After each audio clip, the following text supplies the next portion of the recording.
pais amados, bem-vindos a mais uma aula do nosso curso de preparação de obreiros. Se você ainda não assistiu a nossa aula introdutória e a nossa primeira aula, volta lá e assiste para que você possa acompanhar desde o princípio. Hoje nós vamos começar a falar sobre a história da igreja. Mas para entendermos a história da igreja como ela é, nós precisamos entender o que veio antes da igreja, que foi o Antigo Testamento. O Antigo Testamento, resumidamente, é o período em que Deus criou a humanidade, o homem caiu por desobediência, o pecado entrou no mundo e Deus começa então a se revelar ao ser humano nesse período da criação até antes da primeira vinda de Jesus ao mundo. O primeiro livro do Antigo Testamento é o livro de Gênesis. Na primeira parte de Gênesis, nós temos a criação e a queda do homem, os filhos de Adão e Eva, o assassinato de Abel por Caim, seu irmão. E aí vamos ter o dilúvio, quando Deus, através de Noé, preserva a humanidade e destrói todo o restante, e a Torre de Babel. Esses primeiros fatos, eles são assim para nos dar um norte, para nos dar uma introdução. Por serem fatos muito antigos, não existe uma data definida, porque o objetivo nem era ser um livro histórico, era apenas fazer uma introdução para aquilo que estava começando, que era a revelação de Deus. A partir de Abraão, nós temos uma data definida. Em 2000 a.C., surge Abraão, que era ali originário de Ur dos Caldeus e que nessa época vivia em Padã Arã, quando Deus se revela a ele, faz a ele a grande promessa de que ele seria uma grande nação. Abraão era casado com Sarai, mas por já serem de idade, eles desacreditaram da promessa de Deus que teriam filhos, e aí Abraão acaba tendo um filho com a concubina de Sarai, que se chamava Agar, e esse filho é Israel. Mas Deus havia prometido a ele um filho legítimo com a sua esposa, e então esse filho vem, e esse filho se chama Isaque. Isaac se casa com Rebeca e tem também dois filhos. Os dois filhos de Isaac são Jacó e Esaú. Esaú abre mão da sua primogenitura para Jacó, mas quando Jacó finalmente é abençoado com a primogenitura, com os direitos do primogênito, Esaú se revolta e decide ali que ia acabar com a vida do seu irmão. Então Jacó foge de volta para a terra lá, do seu avô, que era Padã Arã, e ali ele trabalha 7 anos para se casar com Raquel, mas enganado pelo seu sogro Labão, ele acaba se casando com Lia. Mas como a bigamia era tolerada ali naquela região, naquela época ele trabalha mais 7 anos e se casa também com Raquel. E das suas duas esposas e das suas concubinas, ele acaba tendo 12 filhos. Desses 12 filhos, o mais conhecido para nós talvez seja José. José, por sofrer ali inveja dos seus irmãos, é vendido como escravo para o Egito, vive no Egito como escravo, e então ali Deus usa José para dar um livramento de fome, de um grande período que haveria de fome, e José é levantado pelo faraó como governador. Isso ali por cerca de 1900 a.C.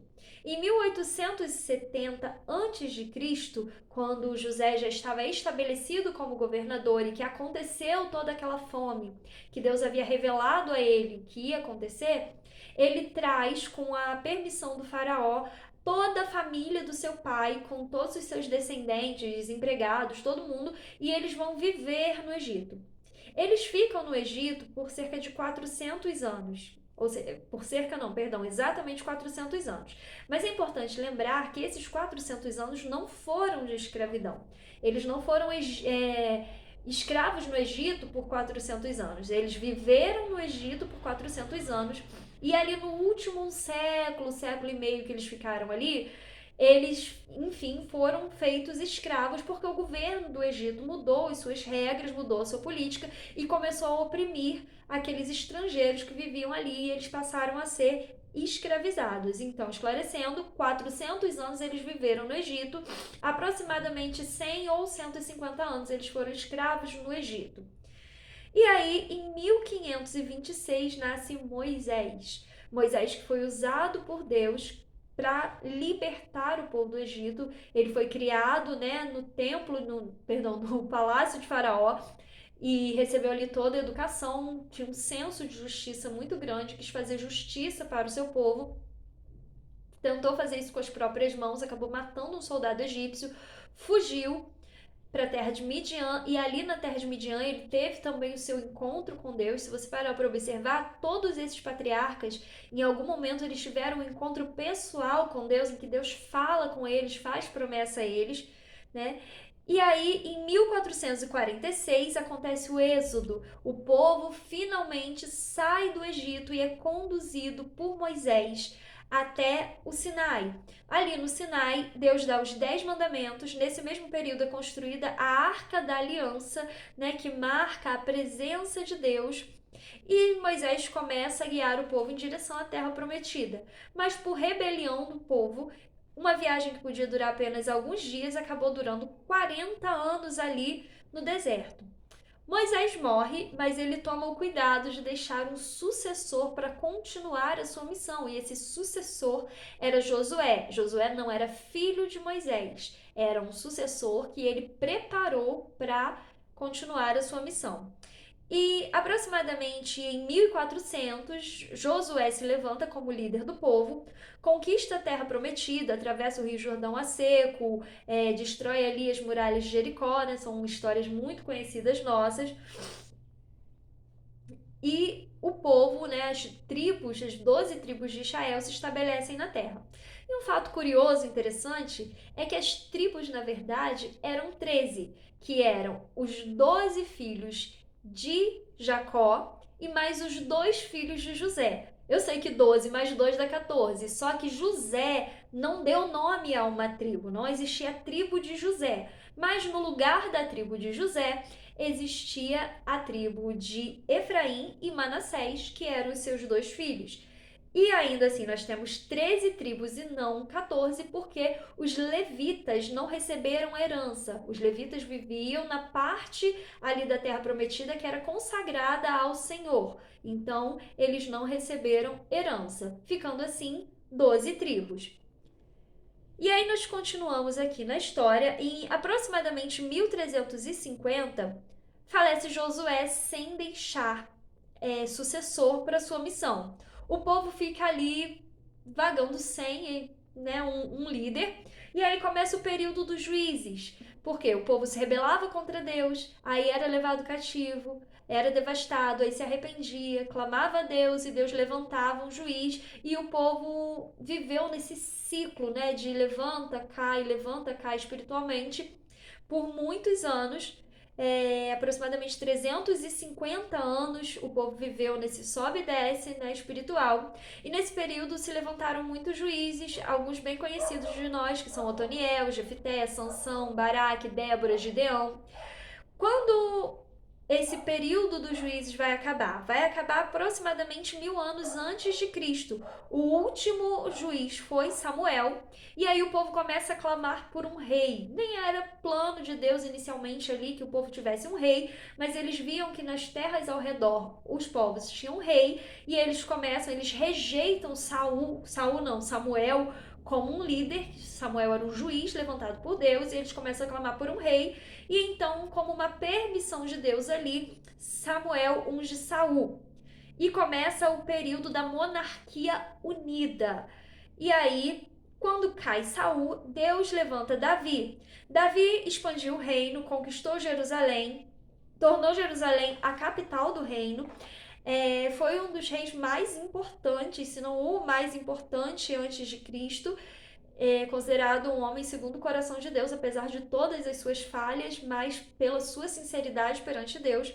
E quando ele morre, no seu lugar surge Salomão, seu filho, que assume, né, o reino de Israel.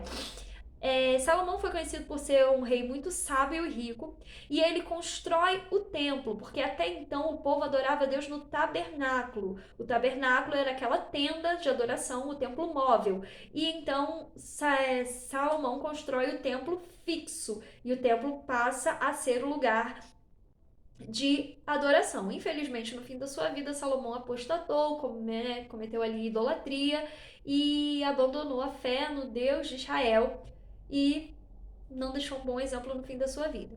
Em 930 a.C., o povo se divide, tem um conflito civil, onde os filhos do próprio Salomão, né, que deveriam ter assumido ali, se dividem em Reino do Norte, que continua se chamando Reino de Israel, que fica com Jeroboão. As 10 tribos ficam ali com Jeroboão e 2 tribos, que é de Judá e a de Benjamim, ficam no Reino do Sul com Roboão. E aí a gente passa a ter aí, né, 2 linhas do tempo, né? O povo de Deus se divide em 2. No povo do norte, se levantaram vários reis, mas nenhum deles foi fiel. E nesse período nós tivemos profetas que são Jonas, Amós, Oséias, entre outros. No Reino do Sul nós já tivemos reis que foram fiéis a Deus, como por exemplo Josias e Ezequias, e nesse período, né, da história desses reis se levantaram profetas como Isaías, Jeremias e Abacuque e Sofonias. No período entre a monarquia unida e a dividida, né? A unida começou lá com Saul, o primeiro rei, e a dividida começa ali nessa briga de Jeroboão com Roboão, quando ela se divide em 2. Foram escritos todos os livros poéticos, né? Salmos, Provérbios, acredita-se que Eclesiastes foi escrita nessa época, Cantares. E no fim do século VIII surge um grande império, que é o Império da Síria, e conquista os reinos da região, que destrói Israel. Judá ainda permanece por mais um tempo, e o povo de Israel ele é espalhado por toda a terra, porque o objetivo era acabar com a cultura do povo de Israel. Isso acontece ali por volta de 722 a.C. E em 586 a.C. se levanta o reino da Babilônia e destrói o reino de Judá. Destrói a capital, destrói Jerusalém, destrói o templo, destrói tudo. Porque o povo tinha se rebelado contra Deus e Deus já havia avisado que isso ia acontecer se eles não se voltassem a Deus. Aproximadamente 70 anos o povo ficou escravo na Babilônia. E aí surge a Pérsia, que conquistou a Babilônia, com a política de não escravizar ninguém. Ele apenas conquistava os territórios e as pessoas podiam ser livres, viver ali no território que era dele, apenas pagando impostos, né, para a Pérsia.